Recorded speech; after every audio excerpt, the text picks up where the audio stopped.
ఇప్పుడు నేను ఉపన్యాసాలకు పోయి మిమ్మల్ని ఇబ్బంది పెట్టు, కానీ ఒక్కటే మాట చెప్తా.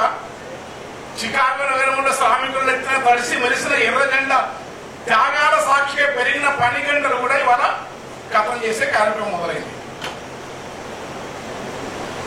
విద్య అనేది పిల్లలను ఒకనాడే ఉన్నది, భూమి నుంచి దిగి వచ్చిన దేవత మూర్తులుగా ప్రణమిల్లాలి. బుద్ధుని అంశక ప్రతిరూపాలుగా భూమి మీద దర్శించాలి. పిల్లలంటే భగవత్ స్వరూపులు అని చెప్పినారు. ఎవరు ఈ మాట నేనే కాదు, సర్వేపల్లి రాధాకృష్ణ కాదు, రమణ యోగి లాంటి వాళ్ళు, షిరిడి సాయిబాబా లాంటి వాళ్ళు చెప్పినారు. కానీ పిల్లలని ఇప్పుడు రేపు అంటే పిల్లలలో మత మాత్సర్యాలు పిల్లలు ఏముండవు కదా, వాళ్ళని కూడా శిక్షించే విద్యా విధానం తేలిక తయారు చేస్తున్నారు.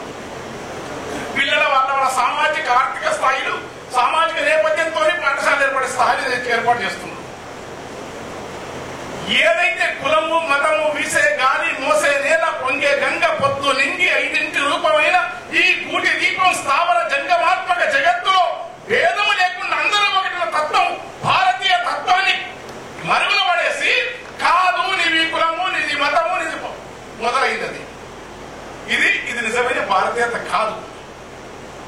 అట్లని దుర్మార్గమైన ఉగ్రవాదాన్ని వాటినంటే మనం వ్యతిరేకించాలి. ఈ దేశం కోసం ఎవరి త్యాగం. భగత్ సింగ్ తప్పటడుగులా ప్రాయమందున దున్నే నాగటి సార్ల దూసినడు. తప్పటడుగులా ప్రాయమందున దున్నే నాగటి సార్ల దూసినడు. పంటలిచ్చడ విత్తుల బదులు తుపాకి ముక్కర నాటమన్నాడు భగత్ సింగ్. ఆ మాట విన్న నీ తల్లి భారతి కన్నందుకు తను ధన్యమైతుందనే నా పిడికెడు దేహము పూడిదైనా సరే నమ్మిన అసహ్య మొదలనన్నాడు. ఉరికొయ్యలపై పొయ్యాలోగిన వీరుడా మా భగత్ సింగ్ మా అన్నయ్య. ఉరికొయ్యలపై పొయ్యాలోగిన భగత్ సింగ్ మా అన్నయ్య. నిరాయుధంగా నిలిచిన ప్రజలను చుట్టుముట్టి ఎటగదలు నీయక పటపట పటపట తుపాకి వేచి పిట్టల తీరుగా నేలకు వంచితే ఆ ఘోరము చూసిన సిన్ని మనసులు ప్రతీకారానికి పండ్లు ఊరినవి. కారిన నెత్తురు కళ్ళ కత్తుకొని కసి తీర్చుకుంటామని శపథము చేసితే పగబట్టిన మీ దెబ్బకు తెలిసి వాణి దేశం వాడెళ్ళిపోయిన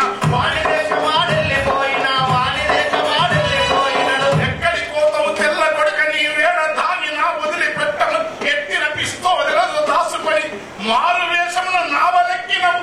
ఎల్లలు దాటి ఏరులు దాటి మేజరుడ ఎరు కొంపజేరినవు. అక్కడ ఏం జరిగిందో చెప్పను. యుద్ధం సింగు ప్రఫుల్ల చాకి మదన్ లాల్ మా గణేశ శంకర ఇలాంటి యోధుల కొరకు పిల్లలు.